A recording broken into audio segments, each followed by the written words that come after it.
We are too self-aware. This is our curse. This is the curse of every man and woman who daily, regularly, continually contemplates the nature of reality on all depths and all tiers. This one that we see in front of our face, as well as all possible realities as well. If you think deep enough and hard enough, and you contemplate and feel intense enough about these things continually, you are too self-aware.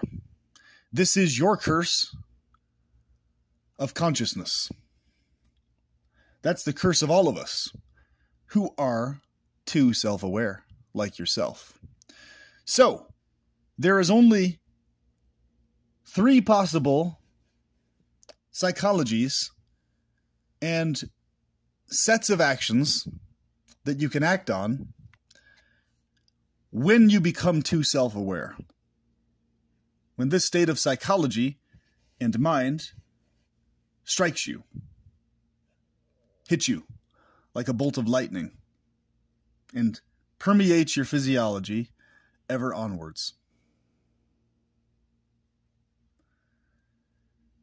You have only one of 3 options. That's it. And if you're too self-aware, you'll be able to understand and articulate exactly what I'm referring to and why. You'll also be able to see very clearly with logic and reason, if you are in fact too self-aware,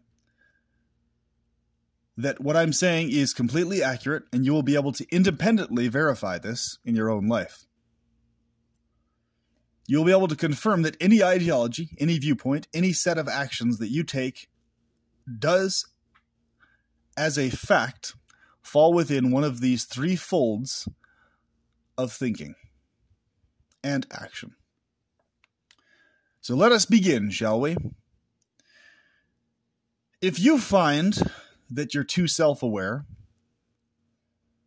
too much aware of reality and all possible realities, if you find that you overthink these things and you overfeel in relationship to these things, if you're over empathic towards others to where you can't stop feeling the sensations that they are feeling via proxy, what you'll notice is that you'll enter into one of 3 states of psychology, and it will heavily be based on what degree of pleasure you are experiencing now, what degree of pleasure your body, physiologically, specifically and especially your brain, is able to process now, in connection with whatever degree of physical, mental, and emotional trauma you had faced in the past that is still lingering with you now. So, more often than not, in the overwhelming vast majority of cases, for those who are too self-aware, they become severely suicidally depressed and completely obsessive, along with ruminating. Okay? So you become suicidally depressed, you ruminate continually, nonstop, and you become completely obsessive in your thoughts, and you can't shake it no matter what you do, because you're aware. When you're aware of reality, the hellscape that it is, and all possible realities, no matter how great they may be, when you're aware of the eternal bloodstain principle, when you're aware of the principle of Chronos, in fact, the principle that what has happened already is forever eternal, has eternally already happened, that this is the darkest, most vile, most evil aspect of all reality, that the past that has already occurred has already occurred forever into the future. No matter what you do going forward in the future, the past has in fact already occurred. That is the most fateful, grim, horrific realization of them all. That is the principle of Chronos, the principle of the demiurge, the principle of Father Time, the principle of the harsh taskmaster, the invisible harsh taskmaster that rules all reality. When you're aware of this principle, and the fact that it is in fact an eternal principle for this reason, what has already happened, and forever it will be something that has already happened.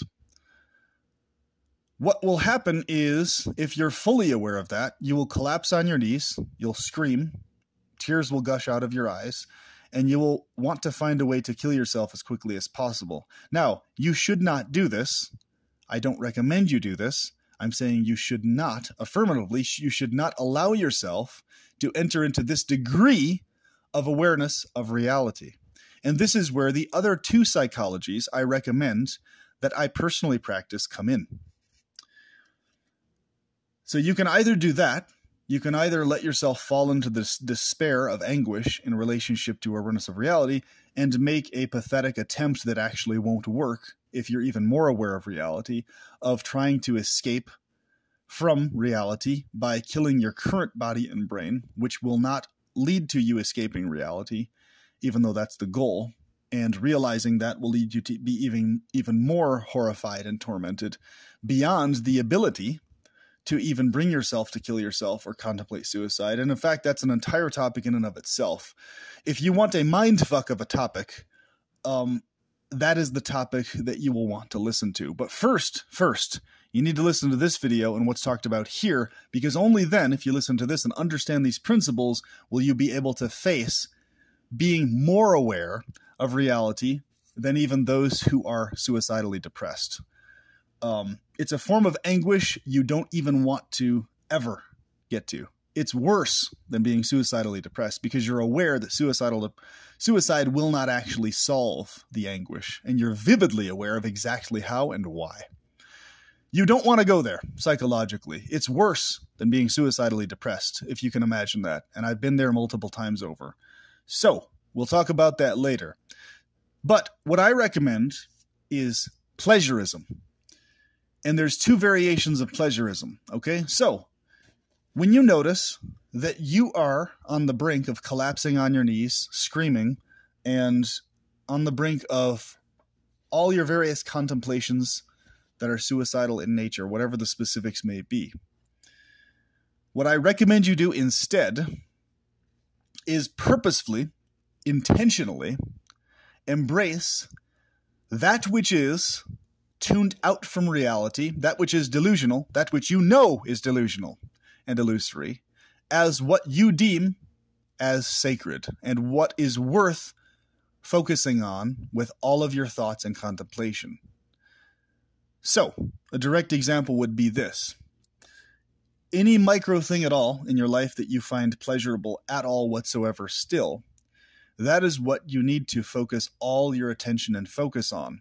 Knowing that, because you're not able to shake self-awareness of reality, knowing that your absorption in those things is delusional, that in fact it's you tuning out from reality and your actual awareness of reality that's constantly going in the background, okay?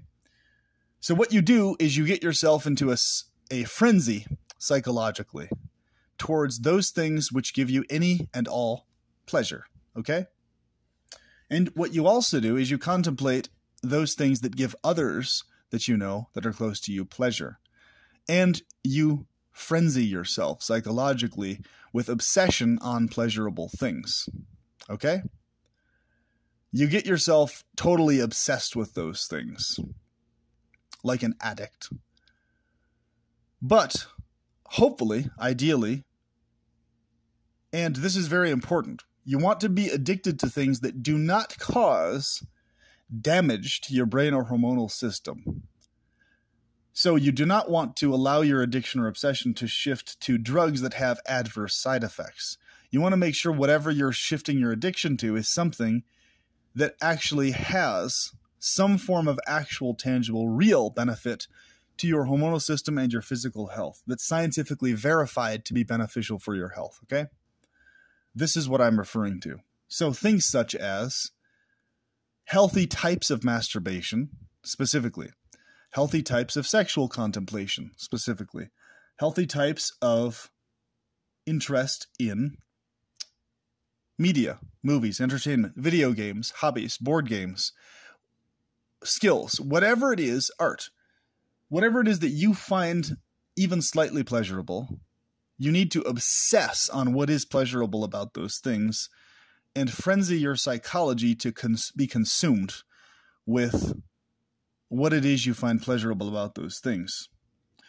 And you need to do this as an act of sacred, intentional, on purpose immersion in what you know for a fact is delusional. Okay? Delusional optimism.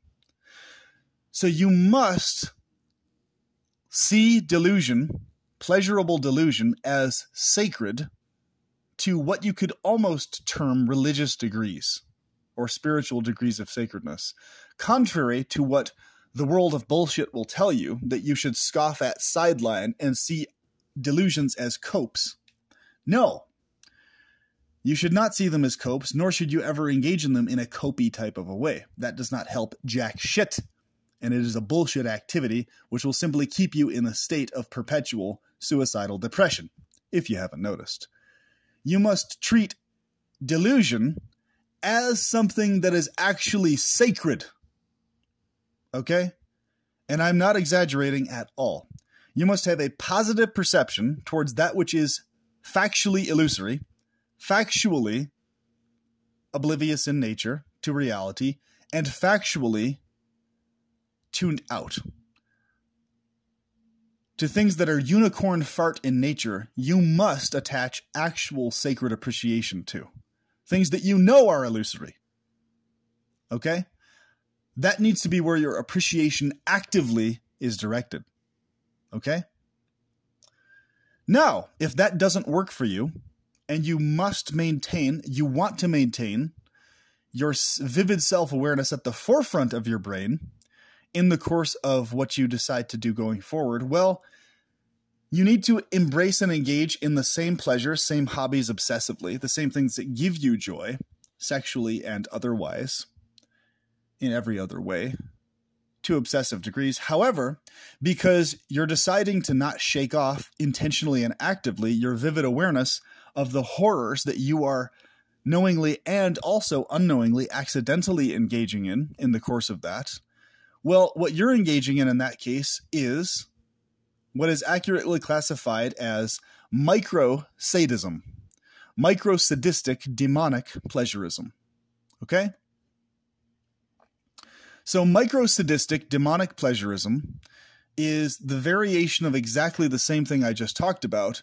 The only difference is you're aware of the implications of the horrors you're inflicting on the world, and you get yourself genuinely to be actually okay with that, to where it is not a cope, to where you're actively, knowingly, intentionally, vividly aware that you're okay with the horrors you're inflicting on others, intentionally or accidentally.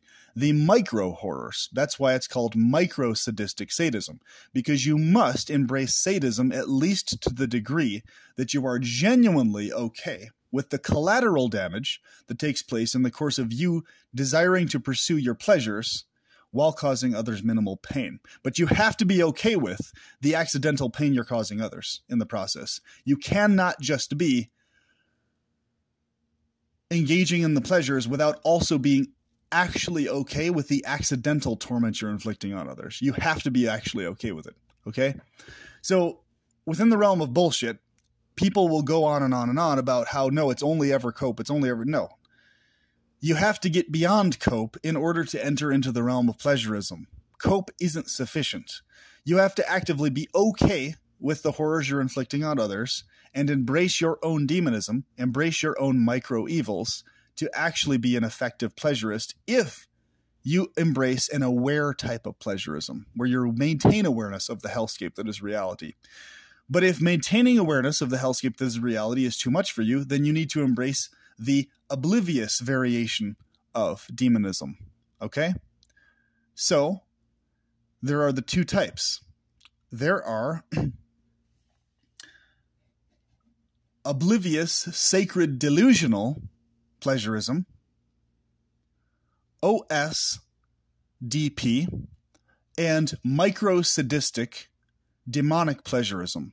Usually, you'll find that you have to bounce back and forth between these two psychologies in the course of engaging in pleasurism, okay? Usually, you'll have to bounce back and forth when you encounter somebody saying something to you or reminding you more vividly of the degree of horror you're inflicting on others. So when that happens and you can't handle and you're no longer okay with the horror you're inflicting on others, well, you bounce back intentionally into sacred delusions. Intentionally. You absorb yourself in obsessive, frenzied degrees of being tuned out and ignorant to the horrors you're inflicting on others, and you purposely enter that world, okay? And you embrace demonism in that way, right?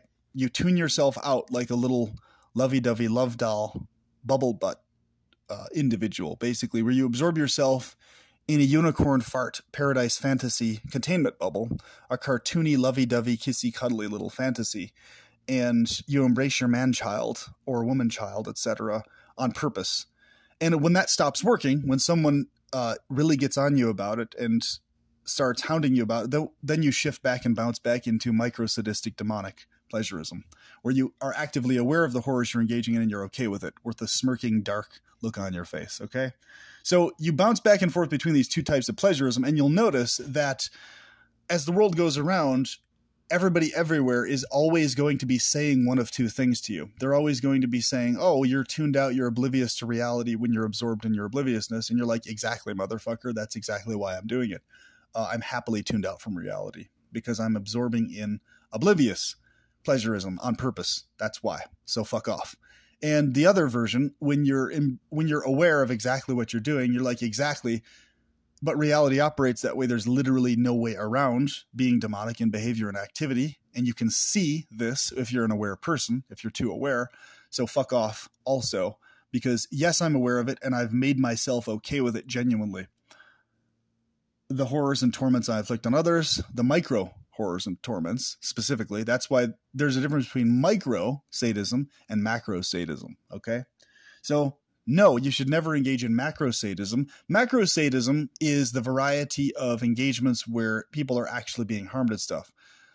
But let's bounce back really quick to this other point, okay? So you'll have all these people chitter-chattering throughout the world. They'll be saying one of two things to you. They'll be complaining about the fact that you're tuned out, which you are when you're in your oblivious state. But then when you shift out of your oblivious state and actively embrace your awareness of reality again, doing the same things, then they'll start complaining that you're sadistic, a narcissist, an egotistical piece of shit, etc. And when they start doing that, you just have to confirm those things, yes. But when you can't handle that anymore and you're tired of being labeled or called those things, well, you bounce back into obliviousness again. So you just decide strategically which type of pleasurism you're absorbed in at any given moment. And it's usually driven by and based on how miserable you are or not with other stupidity around you and how they talk to you and how they interact with you. So pleasurism is one thing, and it just has basically these two aspects to it that you just have to strategically decide which one you're going to have psychologically at any given moment, okay? And if you effectively do this, you're going to be a very successful pleasurist in life, and you're going to be very happy, very fulfilled. You're going to get pleasure from a lot of things you wouldn't otherwise get pleasure from because you're no longer facing even the potentiality minus the outlying situation. So you're no longer facing the potentiality ever again of yourself falling or collapsing into a suicidal depression, or worse than a suicidal depression, the vivid awareness that suicide won't actually solve the anguish and horror, which is even worse than being suicidally depressed. You'll never face those things again, minus your system being taken over by chemicals that cause you to become nightmarishly depressed, or physical torture, specifically and in particular to your genitals or the rest of your body, your pleasure centers that cause you to not be able to feel pleasure again and only torment and pain physically and otherwise, minus those outlying torturous situations of physical torture. Any other situation you run into in life, okay, minus physical torture or chemically induced nightmarish depression. In every other case, every other normal, quote unquote, normal case of just going about life itself, you do not risk falling into those states ever again. Okay. Never. It's impossible. If you understand and actively go into pleasurism as a psychology, as an ideology, as a way of life, there is no possibility that you can fall into a nightmarish depression again for the exact reasons stated. Okay. Because you're too good at absorbing in oblivious delusions that are sacred to you. And you're also too good at being okay with the micro torments you're inflicting on others accidentally and on purpose. And when you get really good at doing those two things psychologically, nightmarish depression is off the table. It's gone. It's vanished as a possibility from your life. So if you're a person who considers it worth it to guarantee that you overcome even the possibility of nightmarish depression, okay, then you must embrace pleasurism, because that's your only way out. Because the reason you're suicidally depressed is you're too self-aware. You're too aware of reality. So you have to tune yourself out and tone down how much aware of reality you are, while knowing you're too aware of reality. And that's exactly what the main psychological mental issue is. Being too aware of reality is its own diabolical curse, folks. Okay? And it's the worst of all mental emotional curses, because of all the reasons we just stated. And I can guarantee you, pretty much every one of you listening to this have had firsthand experience of exactly what I'm talking about. You just may have not been able to articulate it to this degree. Well, I'm known for being able to articulate stuff very well because I obsess on how to articulate things very well. And I never stop obsessing on it. Okay? So when I say I obsess, I motherfucking obsess, to degrees that most people would scream if they actually had my degree of obsessiveness implanted into their brains. They're like, holy shit, I do not want to obsess or ruminate anywhere near the degree that this guy does. Get me the fuck out of here. Unless, of course, you're like me and are a pleasurist and just do what I said psychologically. Most people would not want to have anywhere near my degree of obsessiveness in their brain unless they're a person who is very good at obsessing on pleasure. Okay, like I am, which I'm also good at. So if you're someone who's really good at obsessing on pleasure and frenzying yourself in pleasure obsession like I do, my pleasure obsession that would be implanted in your brain, you would meet with, holy shit, that's fucking amazing. I want this guy's psychology. That aspect you would appreciate. But when it comes to my ruminations and obsessions on awareness of the hellscape that is reality, you don't even want to go there. You would not, and you do not want in your brain my degree of awareness of the hellscape that is reality, both on this tier and all other tiers, all other possible realities. You don't want that degree of awareness. It's better, and you're healthier for it, not having that degree of awareness of reality. So when people say, oh, I'm very aware of the nature of reality, deep reality, and they're just maintaining some idea where they actually believe, outside of recognizing it's a sacred delusion, they genuinely believe that there's an actual lovey-dovey, caring, kind, actual, just out there somewhere, paradise reality waiting for them. That's just this cuddly place. Outside of recognizing that that state is an oblivious, delusional state, a sacred one, if they think there's just some actual state that's actually positive and actually lovey-dovey, that's outside the scope of the demonism that is reality and the horror, the hellscape that is reality, if they think that way, I know for a motherfucking fact they're nowhere near as aware of reality as this guy's brain and psychology is, for all the reasons thus stated, which I've articulated on in many other videos. This is just factual information. Whether you attach pride to thinking that or not, I would, folks, rather be less aware of reality than I am, actually, because I'm aware that that actually is a better place to be psychologically. It's healthier. I actually wish that I was able to be in a psychology of natural tuned out obliviousness where I actually believed, like I used to, in this cozy, cuddly place out there waiting for me forever, this forever safe space that's just there, that I don't have to actively ensure and guarantee for myself and maintain. That's just some place waiting for me somewhere. I wish I could still maintain that psychology because it's a healthier place to be. So if I'm not talking down to you, please, I'm not. If you actually right now genuinely believe and have a psychology where there's this cozy, cuddly paradise state waiting for you, and that's a real thing, and there actually is an actual objectively real positive thing in reality that exists, that isn't just some variation of demonism that's worth pursuing or not. If you have the psychology of actual positivity being an actual thing that exists, good for you, good on you. Please, please maintain that psychology, and please do not allow yourself to become more aware of reality than that. You're better off than I am psychologically thinking that way. Okay? And I really, really, really motherfucking mean that. I cannot emphasize how much more I want to drive that home. You're better off being less aware of the actual nature of all realities and naturally being inclined towards a certain amount of tuned out obliviousness to the actual hellscape that is all reality. Then you are being too aware of reality, which only can ever lead you to having to embrace one of the three types of psychology as I've talked about. Either you collapse and are suicidally depressed, or worse than that. Or one of the types of demonic pleasurism, where you're aware of the hellscape to this reality and you're aware that everything is demonic, including your deepest desires of happy worlds, of happy, lovey-dovey, cuddly places. You're also aware that those are also demonic realms themselves, of your own creation, desire, etc. And you see exactly how and in what way. That's what I'm talking about, okay? It's good that you don't see how and in what way those things are demonic, and it's good that you don't see how those things are implicated in the rest of the hellscape that is reality outside of those containment bubbles, all right? So there is such a thing as being too self-aware. It is a real, actual thing, just like there's an actual reality in overthinking, okay? And it is a curse, it is a plague.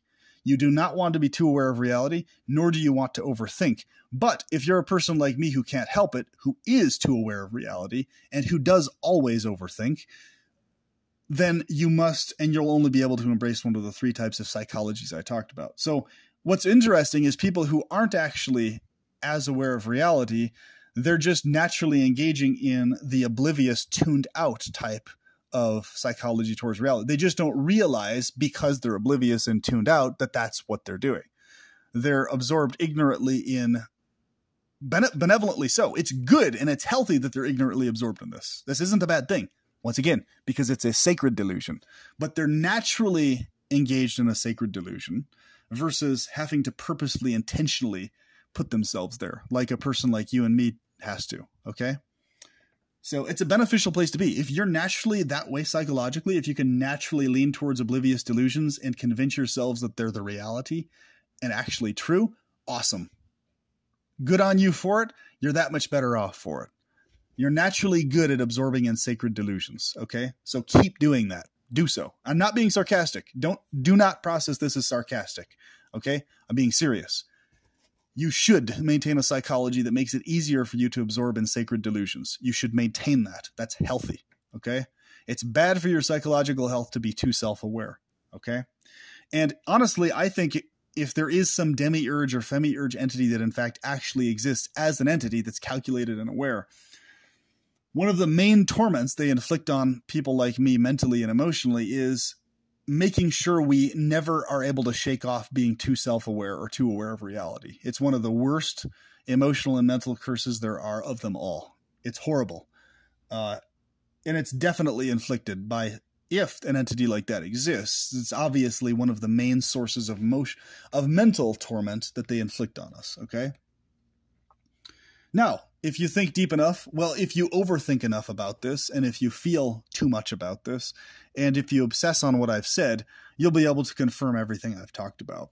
If you feel like you can't confirm it or haven't confirmed it or believe something else, well, good for you. Well done. You're still absorbed in some form of oblivious delusion, and you should maintain that state, actually. So oftentimes this is very common, people within the conspiracy fold of topics and stuff, which, once again, I have no issue with. It's only conspiracy hype land that I have an issue with. People within the fold of nature of reality content, stuff like this, oftentimes they'll come up, no, there is an actual goodness that exists. Yes, evil also exists, yada, that whole spiel, right? There's an actual positive realm. There's an actual realm of light and love and affection and care and kindness and stuff that exists that's real and objectively there and so on and so forth. I agree that a realm that is perceived as completely positive, completely light, completely affection, completely lovey-dovey, completely kissy-cuddly, sweet, everything like that, beyond the wildest imagination. I agree wholeheartedly that many worlds like that exist. And those are worlds you should absorb in and be in. And I encourage you in your journey back to those worlds. And I encourage you to stay immersed in those worlds forever, actually. So I agree with what you're saying about that specifically, that actual experiences of those things exist. But the point where I am aware that the person who is saying that is in delusion on is when they say that those things are actually objectively positive in nature, when in fact that's the part they're in delusion on and not understanding clearly. You experiencing those things is clearly positively an experience for you, subjectively for you, if you're in such a realm, in such a state, okay? However, you existing in that realm, experiencing that, is connected to all of the horrors that have already happened in every other reality, aside from that light, lovey-dovey, kissy-cuddly realm, okay? So you're implicated, even though you're not aware that you're implicated, and it's good you're not aware that you're implicated. That's the only way you can remain in that sacred delusion, which you have to believe, which you must believe is real in order to remain in it, by the way. So me being aware of this is why I'm saying this, okay? I'm aware that you have to actually believe that's the reality in order to remain in such a reality. And I encourage you to do so, okay? But I'm cursed with being too self-aware. So I can't shake, even if I enter into a realm like that, again, which I desire to enter into, and am absorbed in that, I am unable to shake, due to my curse of too much self-awareness, the fact that I'm aware there's other realities going on outside of my containment bubble while I'm there experiencing happiness, where I'm implicated directly and indirectly in the torment that's happening elsewhere, because I'm being pleasured while other sentiences elsewhere are not being pleasured, where they're being tortured. So that interferes with my ability to fully absorb in that state. However, my ability to absorb in such a state is not interfered with as long as I continue to embrace my micro-sadistic demonic pleasurism, where I remain aware that I'm implicated in the horrors that are going on in the rest of reality, that I'm actually directly implicated in all of them, and I'm genuinely okay with it while in that paradise state myself, experiencing the pleasure, okay? So any supernatural entity, any transcendental entity, any entity that is actually absorbed in such a state or existing in such a state is psychologically in one of two states. They're either a demonic being aware of what they're doing and then the implications, or they're tuned out and oblivious to what they're doing and the implications elsewhere, okay? So they're absorbed in a unicorn fart fantasy, or they are aware of exactly what they're doing and they're embracing a certain degree of sadism at the very least. And in the vast majority of cases, I would suggest these entities who run these kinds of realms are actually, or experiencing them, are actually embracing a much greater degree of sadism than I'm suggesting, which is micro-sadism. So you hear about all these rituals and stuff and these demonic, these horrific things that are engaged in supposedly by the Illuminati, the demonic elites, the occult Satanists, certain types of Satanists, I should say, it's certain types of Luciferians, whoever, right? Whatever the claim is, reptilians, so on and so forth, that there's evil people in the world engaging in absolutely horrific, torturous acts towards others. Those are forms of macro-sadism, and knowing how reality is and the nightmare hellscape that it is, I would say it's quite obvious to me, it's abundantly obvious to me, that the reason they do that is they picked up on the fact that absorption in and maintenance of specific realms where their pleasure is continually fueled is actually fueled by these human sacrifices and all these horrific things. And that's exactly why they do it. Okay? Folks, when I say reality is insanely fucking horrific, I really fucking mean that.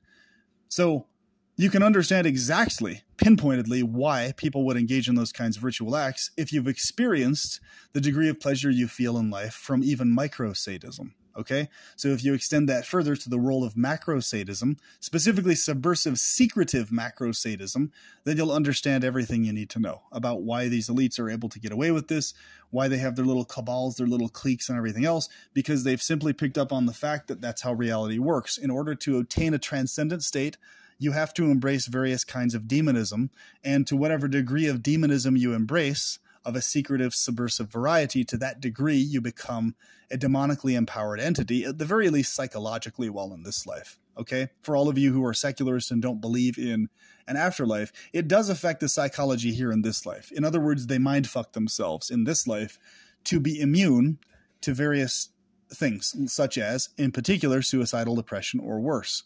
But sometimes they can't handle, they unsuccessfully shift out of the more horrific varieties of pleasurism, and they fall back into suicidal depression, right?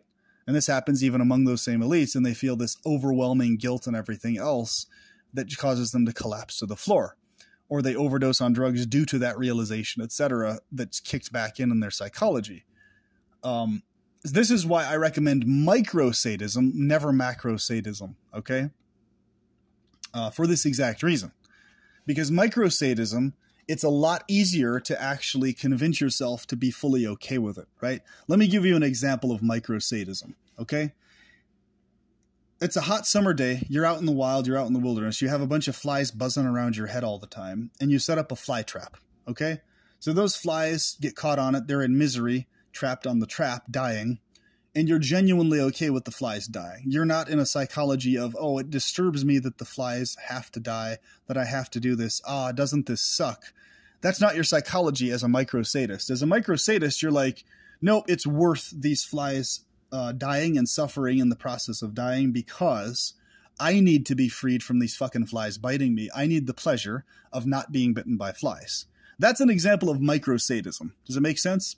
Another example of microsadism, driving your car to the grocery store, okay? You have to be genuinely okay with the polluted shit you're blasting up into the air, aware that you're contributing to the fucked upness that's going on in the world and otherwise. You also have to be totally okay with all the materials that are toxic that make up your car and all the fluids you're using. The transmission fluid, the rubber of your tires, all these toxic ass materials and stuff. You have to be okay with those toxins that build your car currently, the plastics, rotting away and polluting the world after the car is no longer used, and even right now. That's an example of microsadism. Okay, you have to be genuinely okay with that, not just, yeah, it's unfortunate, but I have to do it. No, you have to be actually okay with it. Nope, I'm actually okay polluting the environment to this degree because my convenience is more important, at least to that extent, right? But you're not overdoing it though. Macrosadism would be you go out of your way to torment others to get off on it. That would be macrosadism. Microsadism is simply being okay with the accidental collateral torment you're inflicting on others and being genuinely okay with it. Okay? So it's like, if you have to lie in order to get what you want, right? You have to tell a white lie or something in order for things to work out smoother for yourself and be more pleasurable for you and others as a whole.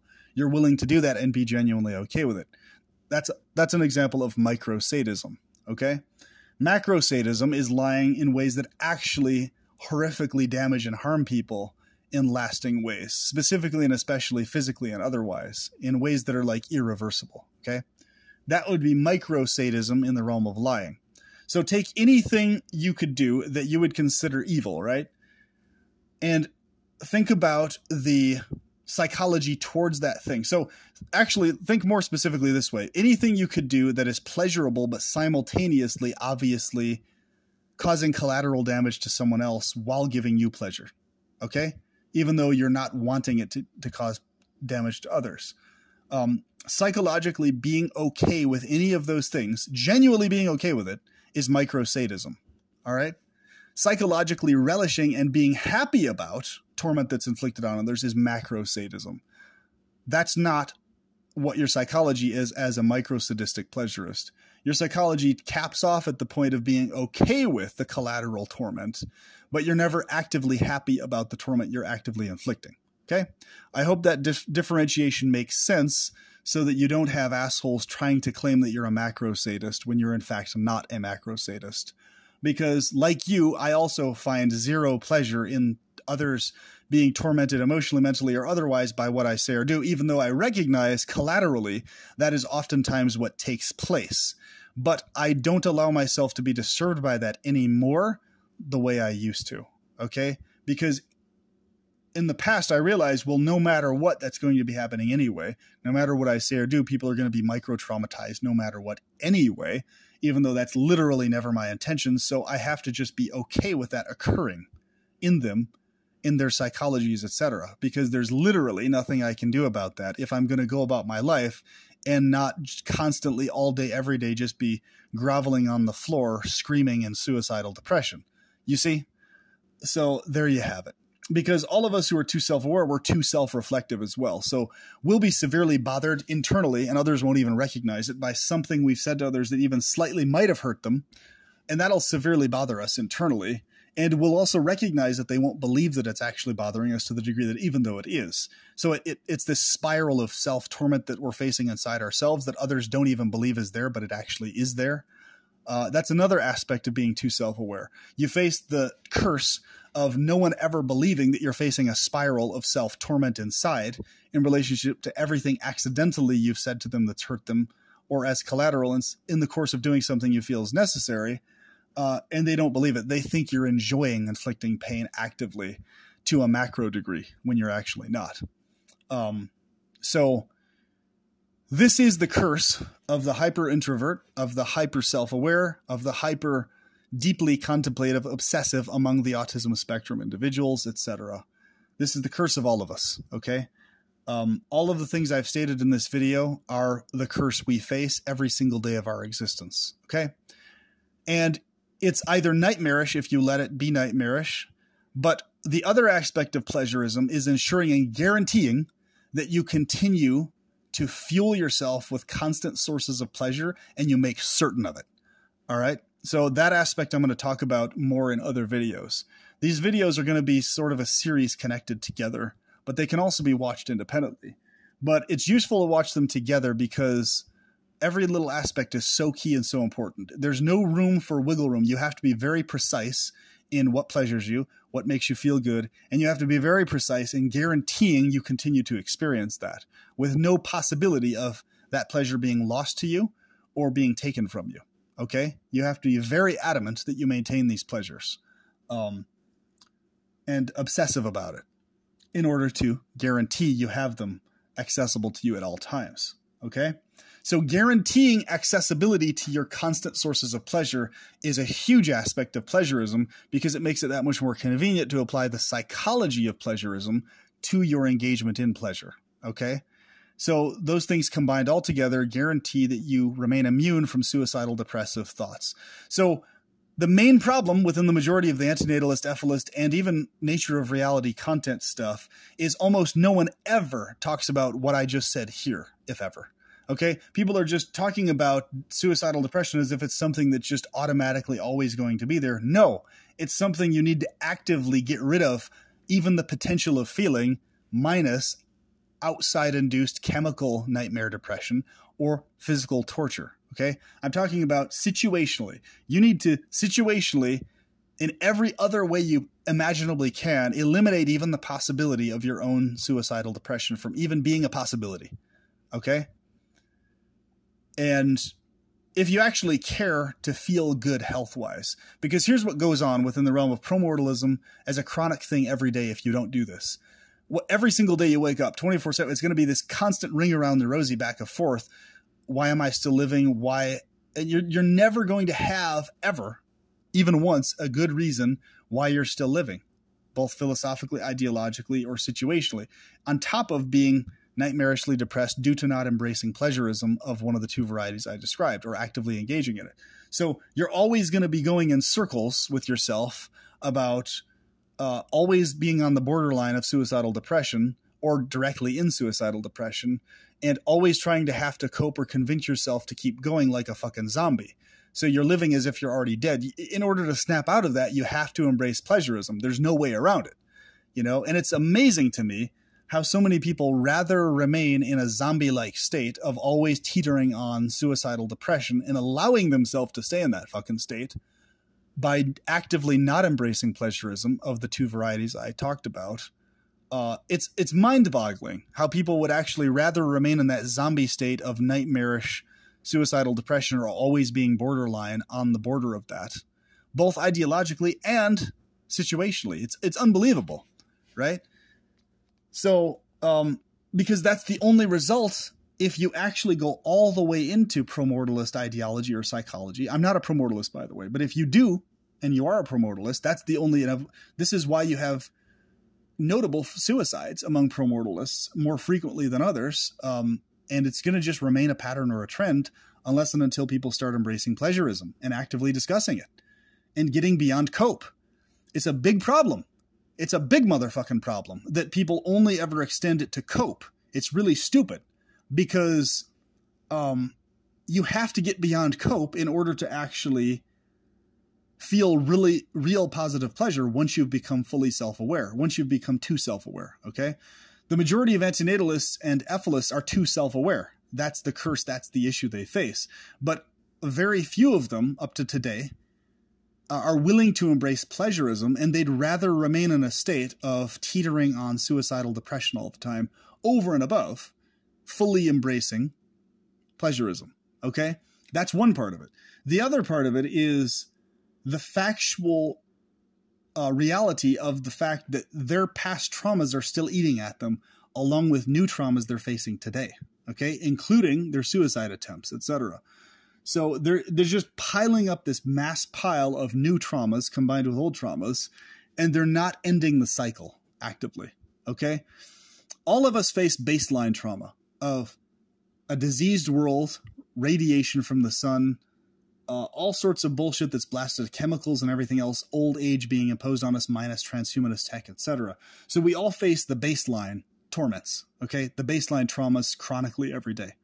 The idea is you need to eliminate all the other traumas from your life, though, actively as quickly and as much as you possibly can, and you have to be obsessed on eliminating the other traumas, specifically by obsessing on positive pleasure directly, okay, of one of the two types I described. Oblivious absorption therein, that you are tuned out from awareness of reality, or micro-sadistic demonic pleasurism actively engaged in, okay? One of the two. Because unless and until you do that, I'm being sarcastic here, have fun always being either directly suicidally depressed or borderline suicidally depressed. Doesn't sound very fun to me, okay? So before any of you...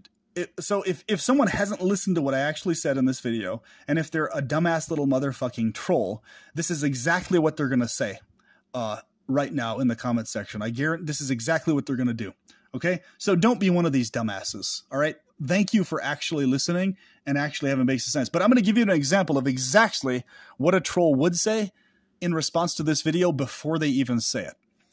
They would say this: oh, it's easy for you to say because you haven't faced the traumas we've faced. Oh, it's easy for you to say, isn't it? Because you haven't faced the hardships, blah, blah, blah, blah, blah, blah, blah. Okay, full stop, motherfucker. Before you even go there, did you notice that I specifically said this is why it's important that you guarantee actively that you only have pleasurable experiences now going forward so that you can counteract the trauma? No, I'm aware you didn't pay attention to that, and I'm also aware that you're not in a state psychologically to actively be appreciative of someone who is already freed from the traumas that you have faced. You would rather have them also have faced the traumas with you so that they can relate to your specific kind of suicidal depression more, wouldn't you? Fuck you, get the hell out of here, okay? So that's an example of what trolls would say in response to this. They're so predictable, you know what they're going to do before they do it, okay? It's always the same things over and over. So, that being said, give a middle finger to people who say that to you, because they will, guaranteed. They always try to sidetrack it and ignore key things you said because they don't pay very close attention. They're hunting for things to go on about that try to sidetrack the narrative, and that's exactly why they do that, because they enjoy it, because they're macro-sadistic individuals. They're emotionally macro-sadistic, okay? That's a whole topic I'm going to talk about. We'll talk about the psychology of trolls and the psychology of people who engage in trollish behavior who don't realize they are trolls, okay? We'll talk about both types of people in a very near upcoming video. We'll explain, we'll pick them apart limb from limb, emotionally and mentally and point by point in the figurative sense, not in the physical sense, obviously. But we'll pick apart their psychology very specifically, surgically. We will surgically pick apart the psychology of the troll, why they do what they do, the types of responses they will use, the reason they engage in it, the pleasure they're getting out of it, why they're getting pleasure out of it, etc. To where the only thing they will be able to do at the end of it, with this degree of being picked apart limb from limb, surgically, in terms of their macro-sadisticness, the only thing they will be able to do is get pissy and irritable towards you, and that will be useful because they will expose the nasty, pissy piece of shit that they are at the core, that they're trying to hide with their trollishness, okay? And it will be exposed for all the world to see forevermore, especially around here in these spaces. So let's crush and destroy, emotionally and mentally, the trollish psychology of these people by fully exposing it for exactly what it is, and let's not allow them to wiggle worm or escape from it by trying to deflect the narrative to something else, by being surgically specific, okay? Surgical specificity is the method to expose the troll psychology and what they're doing so that others get on them about it and others fuck them over emotionally and mentally, because that's what has to happen for the troll to stop being a troll. Otherwise, they never stop being a troll. They have to be fucked over emotionally and mentally to stop being a troll, okay? Or to even begin the process of not doing that anymore. They have to directly be severely emotionally and mentally jolted, like really severely, in order for them to stop that tendency. And it's sad that that has to happen. Right? It really is sad that they're that fucking sadistic in their psychology emotionally, that that's how they need it to play out for them to stop doing the troll thing, okay? Because trolls, number one, they don't care and they don't realize, or they directly get off on it, how much what they say and what they do fucks with others emotionally, and they enjoy the infliction of emotional, at the very least, annoyance or pain into you. And they say so also publicly, okay? So I'll expose various trolls by name very soon going forward, and they will be fully surgically picked apart. So don't be a troll ever again. You need to stop that behavior now, because going forward in my channel, I'll pick apart every last one of you surgically in terms of what type of troll you are, whether you're a mentally disabled nutjob that's a paranoid schizophrenic who can't realize they're a troll, but is engaging in troll behavior nonetheless, or if you know exactly what you're doing because you're a sadistic motherfucker. I'll be able to surgically pick apart what type you are and why, and pinpoint everything down to the last micro detail, so don't even go there. And people who watch my channel will be able to do the exact same thing with you going forward as well, okay? So your ass is going to be owned. So go ahead and try it. Try the trollish bullshit again, here or elsewhere, and watch what motherfucking happens. The people that I know are far more intelligent than you think you are, and we're able to surgically pick you apart. And that's exactly what's going to happen. And it's very easy to do, okay? So, with that being said, with that out of the way, because when you embrace pleasurism, you will face these kinds of people both online and in person, among people you know, relatives, friends, etc. All right? So you need to know how to surgically pick apart every single person and their behavior in every single context, to where the only response they're left with is exposing the fact that they're just a pissy individual who enjoys and gets off on tormenting you emotionally and others. And they will verbally confirm this to you once you've surgically picked them apart, okay? Or they will stop doing it. They'll either verbally confirm that that's what they are, and they will acknowledge that they're exactly what you've surgically picked them apart and exposed them for being, or they will stop doing it, one or the other, okay? Either way, you've solved the issue and you've been successful at it, okay? So with that being said, I hope this video has been helpful to you and you do apply these things. Happy pleasuring. Please do embrace pleasurism of one of the two types. And I encourage you all the best in your life. May you experience maximum sexual pleasure, romantic pleasure, encouragement, inspiration from others, myself, as well as your own self directly. May you flourish in creativity in your hobbies and what you want to do. And with that, I will talk to you soon. PB signing out and plunging in. Talk to you later.